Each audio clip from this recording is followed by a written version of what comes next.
Hello guys! Hello Libra! Welcome dito sa aking channel, Kapalaran 888 Libra.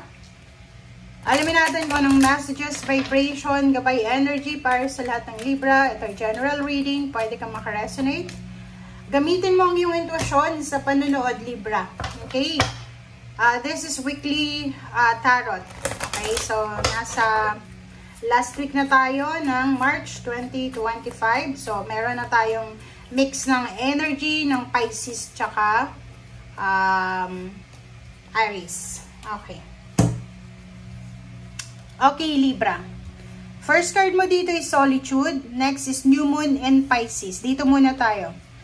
Dito sa Solitude na to, sinasabi ng bara sa'yo, Libra, na may mga pagkakataon sa linggong ito na makakaramdam ka na parang may peace and harmony. Okay? Parang nakikita ko sa'yo dito na after so many months or years or dekada na sobrang gulo ng buhay mo, ang dami mong pagsubok na pinagdaanan, maraming pagkakataon na sinubukan ng tadhana. And this week, mararamdaman mo yung solitude, yung peace and harmony, mararamdaman mo yung katahimikan, kapayapaan, or anything na yung peaceful, yung pakiramdam. Okay?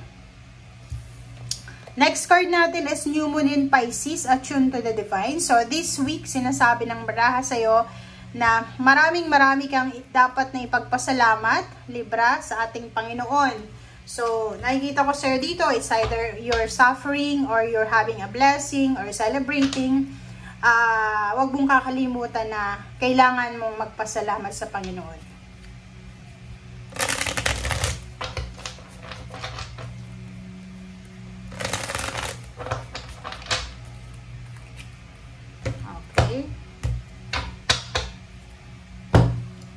First card natin, Page of Coins.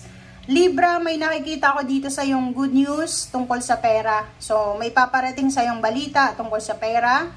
Pero yung Page of Coins na to, hindi pa to ngayon ha. It's a future news ito eh. So, ibig sabihin, may mga good news na darating ngayon. Pero yung harvest season nito is future. Okay? Next card is the Moon. So, atong the Moon na to is either water sign, Pisces, Scorpion, Cancer, or is either emotion. So, nakikita ko sa'yo dito, Libra, na medyo may kinakatakutan ka eh. Parang natatakot ka kung saan ka kukuha ng pera or kung saan galing ang perang ito. Six of Swords, nakikita ko yung travel. Pwedeng may upcoming travel plans, relocation, or pwedeng may darating sa bahay nyo or ikaw yung aalis. Or etong Six of Swords na to is dito siya sa Solitude na parang sinasabi sa Libra na after sacrifices, after sufferings, makakaalis ka na sa kinakatakutan mong problema. Okay, next is Four of Cups. Nakikita ko sa'yo dito, if it's relationship, may hinihintay ka na pwedeng tawag or pwedeng chat or email from your loved ones, from your intimate relationship. Magician, wow! So, this week, Libra, is sobrang magical siya. So, ang magician na to, present yung cups, yung swords, yung wands, yung financial. So, sinasabi isang milagro, isang sorpresa, ang posibleng darating sa'yo na matagal mo nang hinihintay.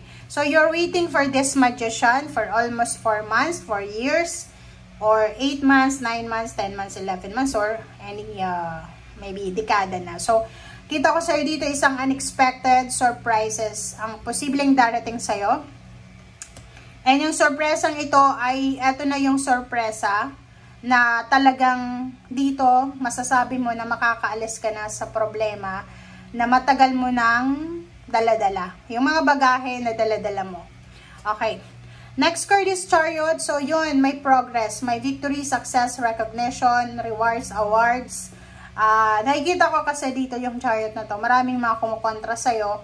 Maraming kumukontra sa mga gusto mo. Pero wala silang magagawa kasi you're one of a kind na talagang you are blessed na talagang naka-assistance ba? Parang you are protected ng universe, ng the divine. So, kahit maraming tao yung ibagsak ka, diba, i-push down ka, okay lang kasi yung Panginoon, iaangat ka at iaangat sa kahit anong mangyari.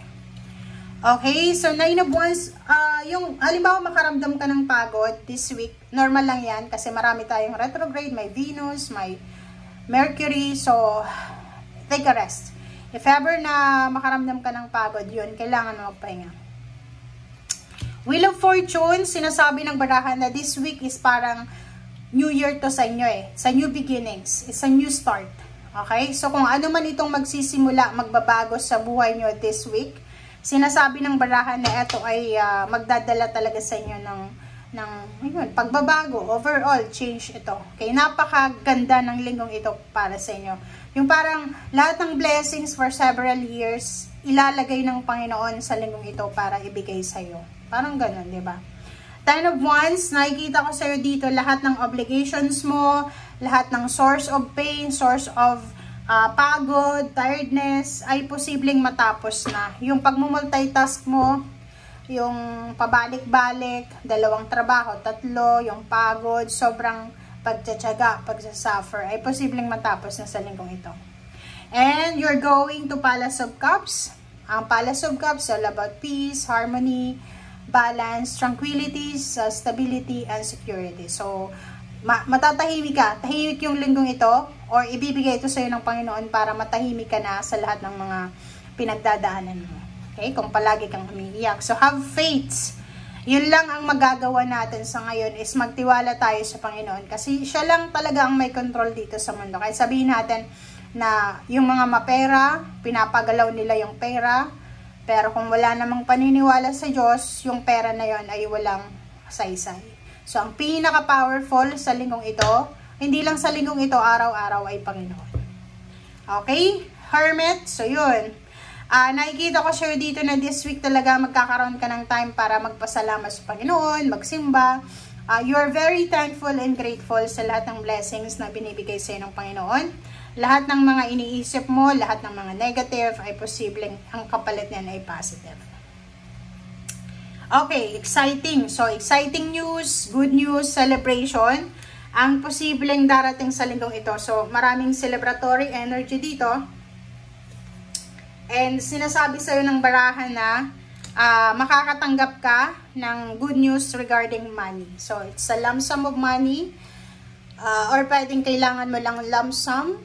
Or pwedeng etong 10 of coins na to is bubuhos yung swerte ng pera. Pwedeng manalo ka sa loto, manalo ka sa kung ano man na palaro, or anything na tangible or material.